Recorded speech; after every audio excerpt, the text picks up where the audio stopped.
ada baiknya kita perkenalan terlebih dahulu. Perkenalan nama, kelas, dan sekolah. Mungkin bisa dimulai dari sebelum diri saya. Perkenalkan, nama saya Fitriani, kelas 9 SMP Negeri 4 Sinjai. Perkenalkan, nama saya Heril Andre, kelas 8 SMP Negeri 4 Sinjai. Perkenalkan, nama saya Ahmad Fadli, kelas 7 SMP 4 Negeri Sinjai. Perkenalkan, nama saya Sinjai, kelas 7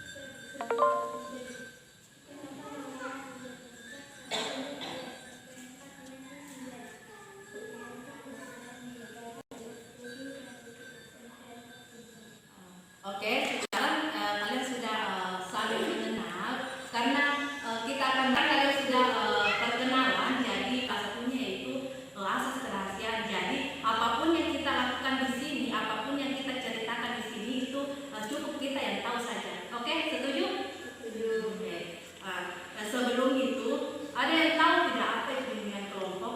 Atau sebelumnya ada yang pernah mengikuti bimbingan kelompok? Oke, nah bimbingan kelompok itu terdiri dari dua kata. Yang pertama itu bimbingan dan yang kedua kelompok.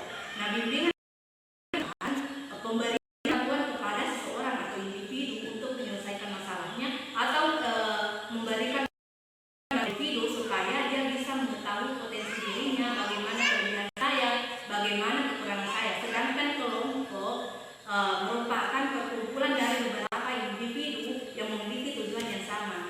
Jadi, bimbingan kelompok itu usaha untuk memberikan bantuan kepada individu atau seseorang untuk menyelesaikan permasalahan yang dihadapi dengan cara melakukan dan cara penyelesaiannya itu dinamika kelompok seperti yang kita lakukan saat ini. Nah sebentar. Jadi apapun argumen adik-adik, apapun pendapat adik-adik atau ada saran dari adik-adik, apapun yang ada di pikiran adik-adik, silakan keluarkan semua di bimbingan sekarang sebentar. Jadi jangan ragu kelompok dengan tema konsentrasi dalam belajar. Ada beberapa poin yang harus kita ketahui. Yang pertama yaitu apa sih sebenarnya itu konsentrasi belajar, apa manfaat dari konsentrasi belajar, apa yang menjadi penyebab sehingga kita tidak bisa konsentrasi saat belajar, dan yang terakhir yaitu yang paling penting yaitu bagaimana tips atau cara supaya kita bisa konsentrasi saat melakukan proses pembelajaran. Nah sekarang ini saya pertanyakan, ada yang tahu tidak di sini apakah itu konsentrasi belajar? Ya silakan. Konsentrasi belajar adalah suatu memfokuskan pikiran terhadap sesuatu atau dalam proses pembelajaran. Oke. Nah, sekarang karena kita sudah mengetahui apa itu sebenarnya konsentrasi belajar, bahwa konsentrasi belajar itu bagaimana kita memfokuskan pikiran kita terhadap sesuatu saat kita melakukan pembelajaran. Jadi hal-hal yang tidak penting itu tidak usah dilakukan. Nah, yang kedua yaitu kita masuk pada manfaat konsentrasi belajar. Ada yang tahu manfaatnya? Salah satu manfaatnya yang pertama. Ya silakan. Meningkatkan daya ingat. Oke, salah satu manfaat konsentrasi belajar yaitu meningkatkan daya ingat. Ada yang tahu?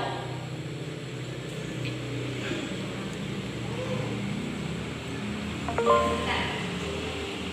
Oke, yang kedua yaitu cepat memahami materi. Nah, oke silakan.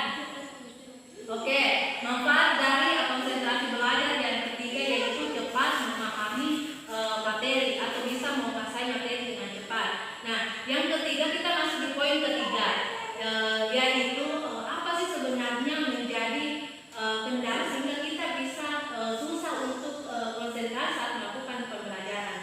Nah, sekarang kan kita masih sekolah daring, sekolah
eh, apa ya, kan tingkat fokus atau tingkat apa ya,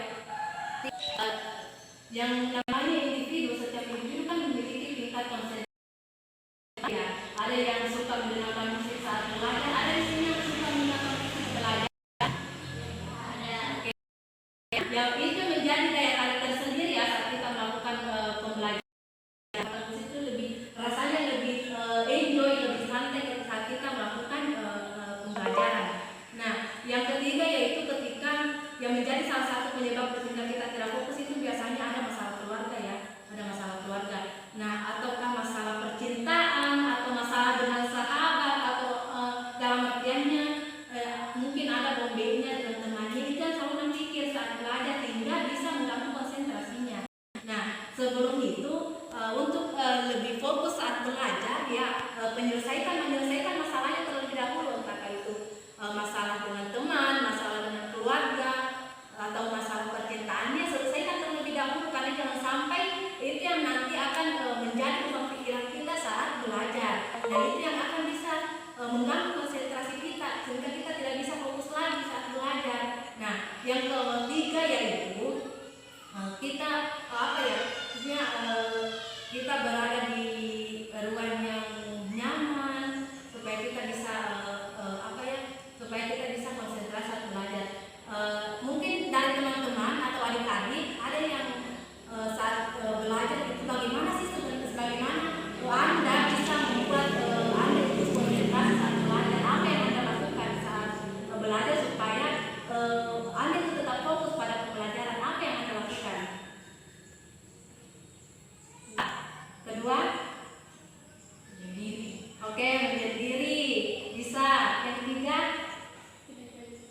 oke, tidak banyak pikiran. Jadi itu menjadi hal penting itu untuk fokus itu tidak terlalu memikirkan hal-hal yang tidak penting. Jadi permasalahan-permasalahan yang ada itu silakan selesaikan terlebih dahulu. Jadi kesimpulan dari tema kita, materi-materi yang telah disampaikan tadi bahwa ada beberapa manfaat ketika kita melakukan konsentrasi belajar. Yang pertama yaitu daya ingat kuat, kita bisa mengetahui materi lebih cepat, bisa menguasai materi lebih cepat, dan gangguan sehingga kita bisa konsentrasi saat belajar. Ada beberapa permasalahan, contohnya misalnya ada permasalahan keluarga atau apa ya, ada permasalahan dengan teman sebaya, itu juga bisa mengganggu konsentrasi saat belajar. Nah, salah satu tips atau caranya tadi itu dengan menyelesaikan permasalahannya terlebih dahulu, karena jangan sampai itu yang bisa menjadi beban pikiran kita saat melakukan pembelajaran. Oke, terima kasih atas kesempatannya telah datang di sini, telah hadir di sini. Saya ucapkan banyak terima kasih kembali. Mungkin sekian yang bisa saya sampaikan kepada pimpinan kelompok kali ini. Atau bagaimana dengan materi yang saya sampaikan tadi? Apakah masih ada yang kurang dipahami atau kita masih perlu melakukan bimbingan kelompok kembali? Masih ada yang perlu dipahami atau ada yang masih tidak dipaham atau kita kembali melakukan? Sudah paham? Ya, oke. Jadi dalam di sini kita cukupkan bimbingan kelompok kita pada hari ini, dan dengan tema konsentrasi belajar itu saya anggap oke.